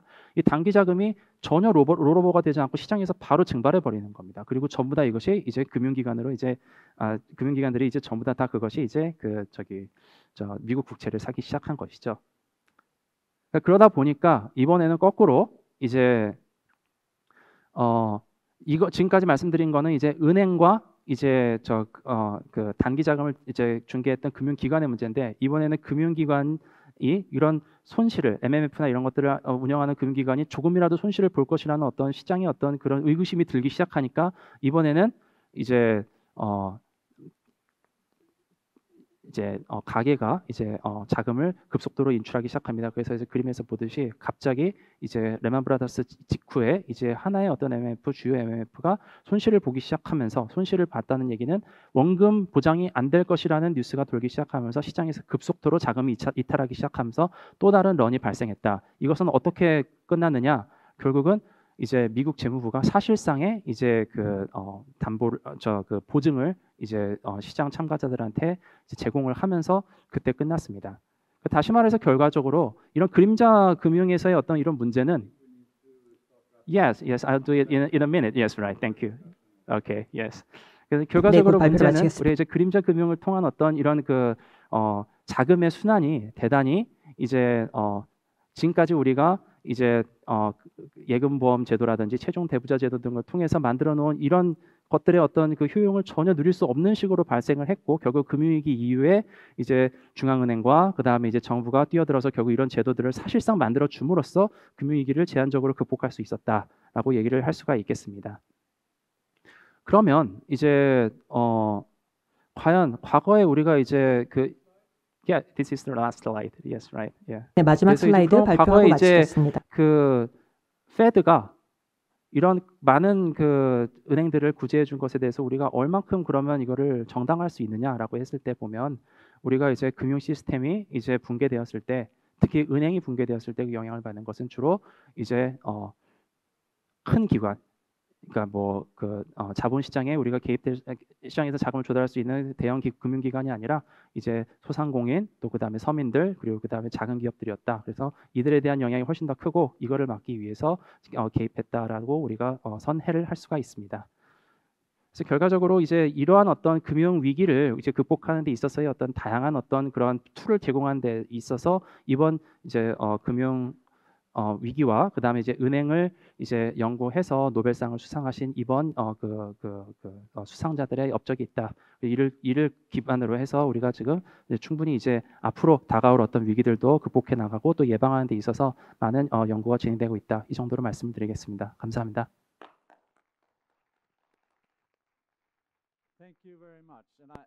네, 감사합니다.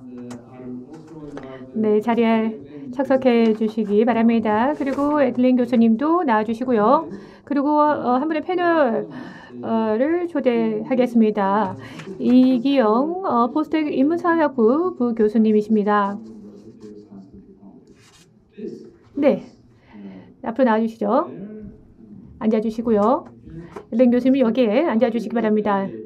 네, 굉장히 흥미로운 그러한 시간이었습니다. 굉장히 광범위한 내용을 다루셨는데요. 네, 제가 이렇게 질문을 이렇게 준비했었는데 이 발표를 통해서 다 너무 많이 말씀을 해주셨기 때문에 제가 중단에 좀 이렇게 말씀을 드렸습니다. 네, 그렇다면 네, 네, 이 교수님부터 시작을 하도록 하겠습니다.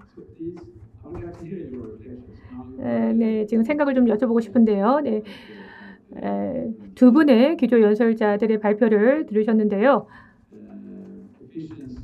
효율성, 자본 시스템에서 효율성에 대해서 연구하고 계신 걸로 알고 있습니다. 그렇기 때문에 방금 들으신 발표 내용을 들으시고 어떠한 생각을 하셨나요? 네. 최근에 갖는다라고 한다면 지난 2020년에 코비드-19 이후 발생한 금융위기의 급격한 그 현상들에 대해서도 대처법을 제공하고 있다라는 점에서 현실적인 중요성을 굉장히 많이 갖고 있다라고 생각하고요. 비단 금융시장이라는 곳이 단순히 실물 경제에 있어서의 자금 노미널한 자금의 유통 경로뿐만 아니라 실물 시장에 굉장히 지대한 영향을 미칠 수 있으며 따라서 금융 시장의 안정성을 유지하는 것이 실물 경제 안정성, 나아가 장기적인 성장에 굉장히 큰 영향을 미친다. 따라서 이 부분에 대한 굉장히 중요한 관리가 필요하다는 점에 가장 개척점이 있는 연구라고 생각을 합니다. 그래서 굉장히 많은 시기 동안 금융위기를 저희가 많이 겪어왔었고 또 최근에는 굉장히 이로 인해서 저희가 많은 실물 경기 침체도 겪은 바 있는데 이 부분에 대해서 우리가 어떻게 대처를 해야 되며 또 발생 기원이 어떻게 되었으며 이 발생 원인을 제거하기 위해서는 어떤 식의 논의가 있어야 되는지에 대한 중요한 어떤 시발점의 연구가 되었다라고 생각을 합니다. Yeah. 노벨 경제학상이 대단히 흥미롭습니다. 현실에 함의를 갖는 경우가 많이 있습니다. 바로 그렇기 때문에 상을 수여하는 것 같은데요. 1980년대 쓰여진 논문에 대해서 올해 상이 수여가 되었죠. 뱅크런에 대한 논문들이었는데요. 뱅크런이 지금 현재도 이루어지고 있습니다. 2011년에도 있었고 한국의 상호저축은행 뱅크런이 있었고 현대사회에서 뱅크런이 발생하고 있습니다. 제가 어렸을 때 스웨덴에서도 1970년대에 뱅크런을 본 기억이 있는 것 같습니다. 1980년대 초반에도 뱅크런이 있었죠.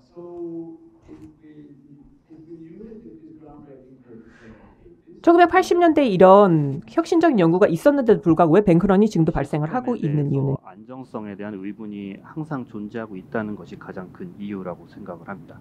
특히 왜 금융 안정성에 대해서 우리가 의문을 가지고 있는가를 생각을 해보면 자금을 맡기거나 투자를 하는 투자자들의 입장에서 봤을 때 지금 내가 자금을 맡기고 있는 이 금융중개기관 혹은 투자를 받고 있는 차입기관들이 실제로 약속한 대로 자기들에게 투자를 성실하게 임하고 있고 자금을 성실하게 운용을 하고 있는가에 대한 신용의 문제라고 할 수가 있겠죠. 이 신용이라는 것이 사실은 잘 지켜진다면 무엇보다 튼튼할 수 있지만 단 하나의 어긋남이 발생한다면은 굉장히 쉽게 무너질 수 있는 것이 그 본질입니다.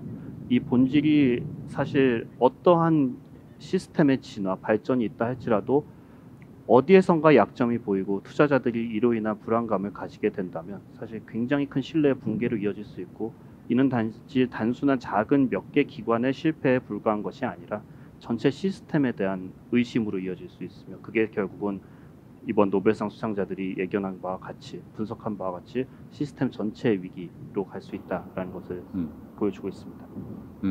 Yeah. Professor Edling, can I ask you the same question? 린 Why is 교수님께도 this 같은 still 질문을 happening? 드려도 될까요? 지금 뱅크런이 아직도 발생하고 있는 이유는 무엇일까요? 저는 사회학자라서 그 시스템 그리고 시스템 리스크에 대해서 말씀해 주신 부분이 대단히 흥미로웠습니다. 완벽한 금융 시스템이 존재할 수 있느냐가 문제인 거죠. 왜냐하면 시스템에 참여하는 이들이 돈을 벌고 싶어 하기 때문이죠. 그리고 가능한 한 빨리 큰 돈을 벌고 싶어 하기 때문에 항상 새로운 방안을 통해서 가치를 도출하려고 할 것입니다. 그리고 또 굉장히 창의적인 방식으로 돈을 벌 수 있는 방법을 마련하기 위해서 규제 당국보다 한 발자국 앞서 나갈 것입니다. 그리고 올해 경제학상에서 흥미로웠던 또 다른 지점은 신뢰와 그 믿음이 굉장히 중요하다는 것입니다. 기관에 대한 신뢰, 그리고 다양한 것에 대한 신뢰, 합리적인 신뢰가 대단히 중요하다는 것을 알 수 있습니다. 이 신뢰가 없어지면은 분야 전체와 그리고 규제 당국에게 문제가 발생하는 것이죠. 이 신뢰와 확신 그리고 지식, 정보 이 상황에 대한 그러한 통찰 그리고 루머 이런 것들과 관련해서 이 박사님께서 은행권의 그 발전이 이런 실물 경제에 어떠한 영향을 미치는지에 대한 연구를 하셨는데요. 사실 이 이제 세계의 그 수상을 받은 논문들은 사실 디지털 시대 이전에 작성된 것임에도 불구하고 오늘날도 시사점이 있습니다. 그리고 이제 좀 더 신속하고 빠른 그런 거래들이 이루어지고 있고 근데 또 디지털 시대에는 루머도 또 빨리 확산되고 있습니다. 그리고 어떤 부분에서는 더 많은 마찰이 있고 또 다른 부분에 더 적은 마찰들이 있습니다. 또 은행들이 오늘날에는 또 이런 디지털 기술 발전으로 인해서 고객들과 거리감이 더 커졌습니다. 왜냐하면 고객들이 실물 은행 지점들을 덜 방문하기 때문입니다. 그래서 디지털 기술은 이러한 은행권에 어떤 영향을 미치고 있을까요? 일단 우리가 좀 전에 우리가 왜 그렇게 계속 지속해서 금융위기를 겪느냐라고 말씀을 하셨을 때처럼 이제 보면 금융위기라는 것이 발생하는 것이 일반적으로 봤을 때 이미 우리가 잘 알고 있는 리스크를 통제하지 못해서 하는 경우는 많지가 않습니다. 근데 이제 새로운 어떤 기술과 새로운 어떤 그 자금 중개 방식 이런 것들이 고안되고 그것이 금융혁신의 이름으로 이제 발현이 되면서 물론 많은 경우 그것이 전반적인 사회 효익을 가져다 주지만 거기서 발생할 수 있는 이제 예견하지 못한 리스크가 이제 사회에 갑자기 그것이 던져졌을 때 그것이 어제 금융기관이 충분히 이를 이제 흡수하지 못함으로써 금융 시스템 이를 충분히 흡수하지 못함으로써 갑자기 이제 시장의 신뢰의 붕괴를 가져오고 그러면서 금융위기를 가져온다 이렇게 말씀을 드릴 수 있습니다. 따라서 이제 그런 디지털 전환이 이제 금융시장에서도 벌어지고 있는데요. 이제 우리가 단순히 당장 예견할 수는 없지만 지금 우리가 보면 어떤 블록체인 기반의 어떤 그런 새로운 커런시에 대한 고안 이런 것도 요즘에 이야기를 하고 있고요. 그리고 그 다음에 이제 금융 상품을 판매하는 데 있어서 과거와 달리 이제 또 다른 중개 기능을 가지고 있는 이제 그 디지털 플랫폼이 이제 개입하게 됨으로써 생기는 추가적인 리스크 이런 것들에 대해서 우리가 사회에 어떤 훨씬 더 많은 효용을 가져다 줄 수 있다는 것 자체는 인정을 합니다만 거기서 발현될 수 있는 잠재적인 리스크에 대해서 또 더욱 어떤 그렇게 철저하게 우리가 분석하고 예견하는 것이 필요하다. 그리고 그 다음에 이제 고객과의 어떤 접점이 이제 은행과 이제 최종 이제 대출을 받는 어떤 그런 고객과의 어떤 접점이 점차 상실되면서 은행의 어떤 정보 생산 기능이 점차 저하되고 있는 문제에 대해서도 지적해 주신 것 같은데요. 그것은 이제 타당한 지적이라고 생각이 들고요. 그래서 이를 이제 앞으로 이제 새롭게 정보가 생산되고 그것이 금융기관과 금융 시스템 사이에서 이제 유통되고 또 이제 분석되는 방법에 대한 어떤 그런 새로운 통찰과 그다음에 이제 금융 이 시스템을 이제 그 규율하는 이제 감독기관의 어떤 부단한 노력이나 이런 것들이 동시에 지속돼야 되지 않을까 생각을 합니다.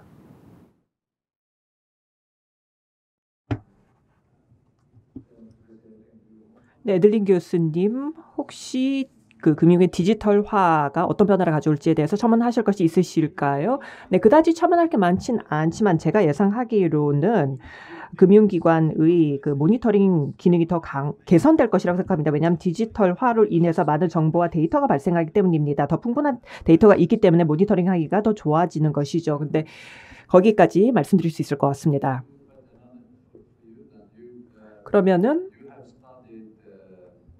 과거에 이제 사회 네트워크, 소셜 네트워크를 분석적 사회학을 통해서 적용을 하셨었죠. 스웨덴 산업에 대해서도 이와 같은 접근을 취하셨고요. 그리고 여러 가지 그룹핑도 살펴보셨습니다.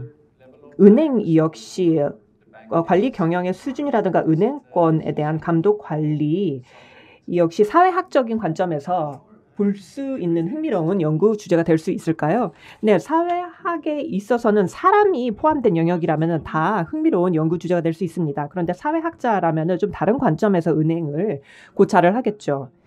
경영 그리고 이사회 그리고 대표 그리고 그 주주들 간의 관계의 관점에서 분석을 할 가능성이 크다고 생각합니다. 그런데 또 사회학자의 입장에서는 그 은행의 정당성에 대해서 의문을 제기할 수 있습니다. 이런 구제금융은 사회학자들의 입장에서는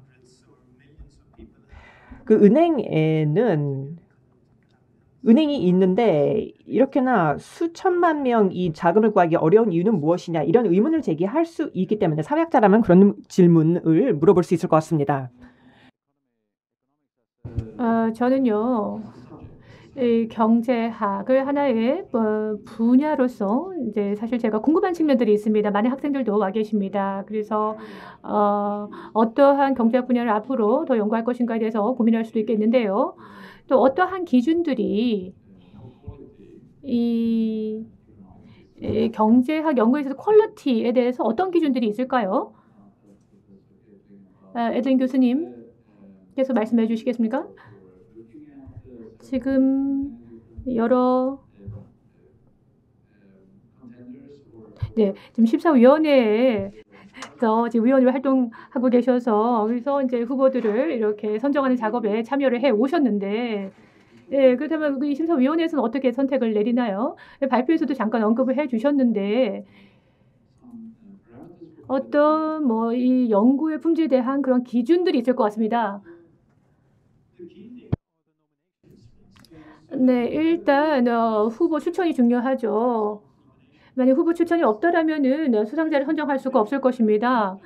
그래서 이렇게 후보를 추천을 하도록 초대를 받는 사람들은 전 세계 학자들입니다.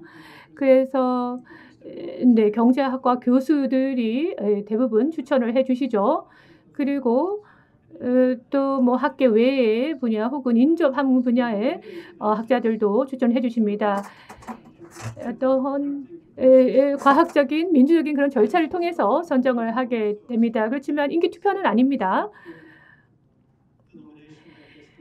가장 많은 그런 후보 추천을 받은 그 사람을 반드시 수상자로 선정하는 것은 아니지요.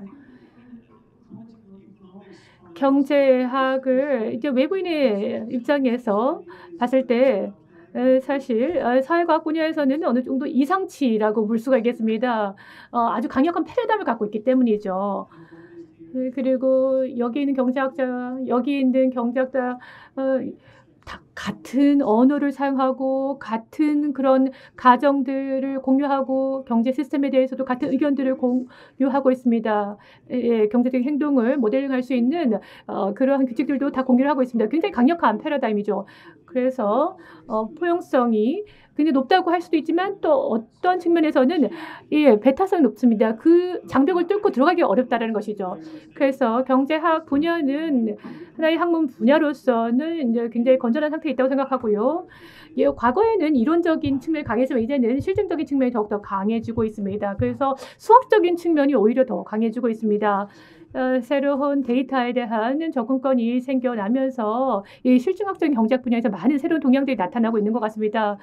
그래서 아마 그 분야에서 앞으로는 흥미로운 그러한 발전이 15년 뒤에 나타날 것 같습니다.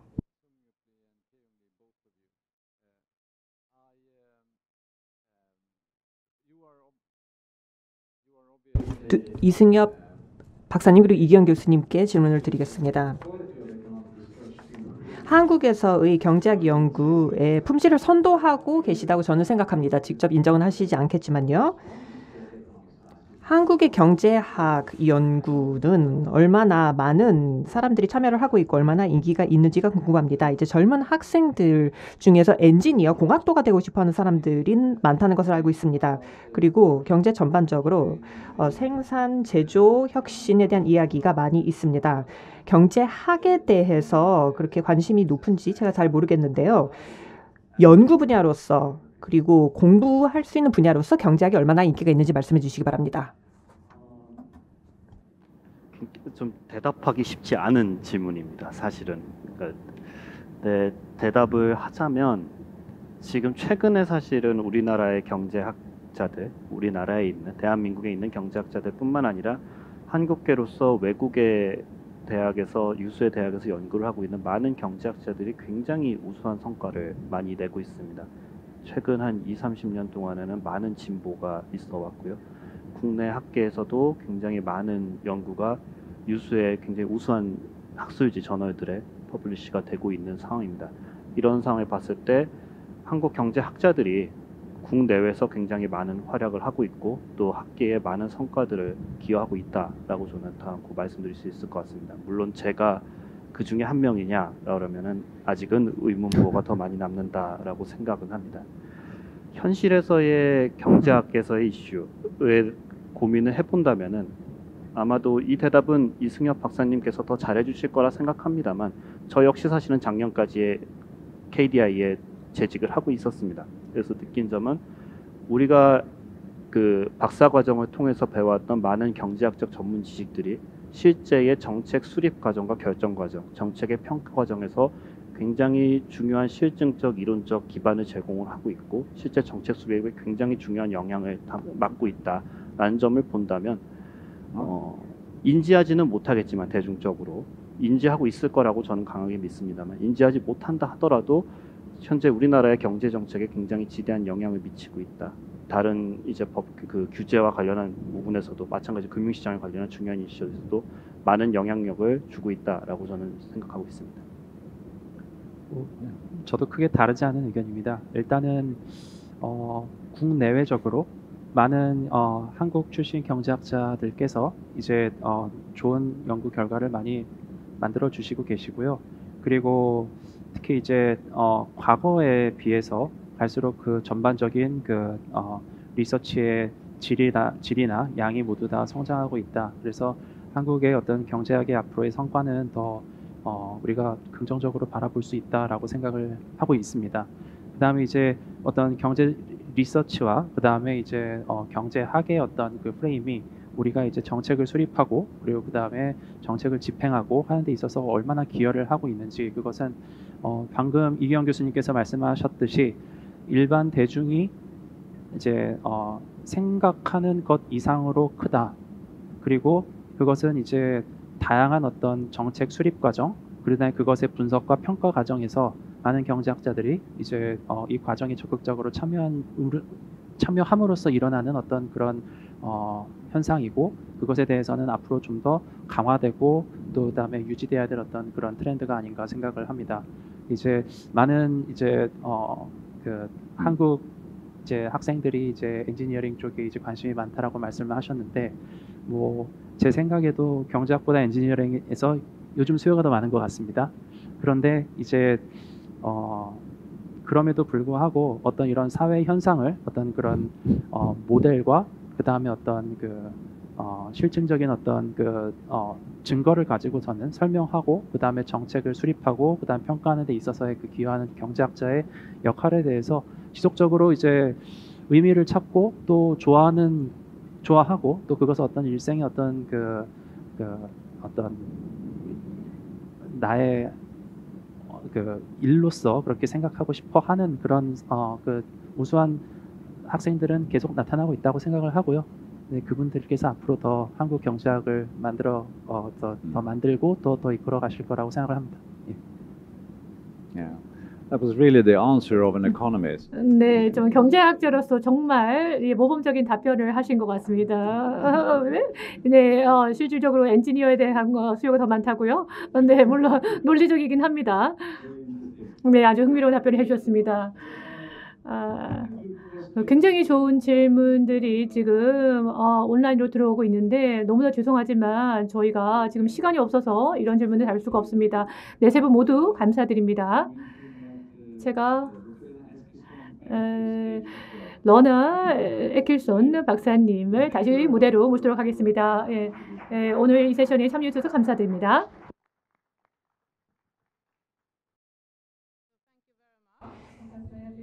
에들린 교수님, 그리고 이승협 박사님, 연구위원님, 대단히 유익하고 또 흥미로운 발표와 토의 감사드립니다. 또한 이기영 교수님께서도 패널로 같이 기여를 해주셔서 대단히 감사합니다. 오늘 나왔던 내용을 요약하는 것은 저로서는 무리고요. 몇 가지 코멘트만 드리겠습니다. 에들린 교수님께서 승자를 선택하는 그 가장 엄격한 피어 리뷰 과정을 통해서 이렇게 수상자를 선정하게 된다는 점에 대해서 말씀해 주신 것이 대단히 흥미로웠습니다. 그리고 또 연구의 젊은 시절에 그 성취로 상을 받았다는 것도 대단히 흥미로웠죠. 그리고 한국의 금융위기에 대한 한국의 관점을 이승엽 박사님께서 설명해 주신 것도 대단히 흥미롭게 들었습니다.